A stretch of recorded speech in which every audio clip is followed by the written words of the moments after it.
اگر انڈے میں خون کا قطرہ ملے تو انڈا کھانا حرام ہے.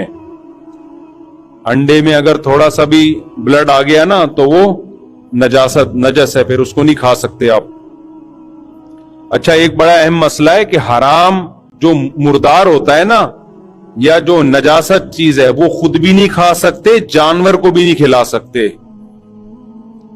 خود کھانے کے بارے میں تو لوگوں کو مسئلہ معلوم ہے، جانوروں کے بارے میں معلوم نہیں ہے. آج کل بلیوں کی جو خوراک آ رہی ہے، بلیوں کی جو خوراک آ رہی ہے نا، وہ باہر سے آ رہی ہے، وہ سب مردار گوشت ہوتا ہے.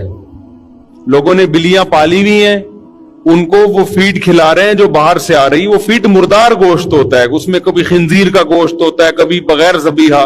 تو آپ اپنے گھر کے پالتو جانور کو بھی وہ گوشت، کیونکہ حدیث میں آتا ہے لا تنتفعوا من المیتۃ، مردار سے آپ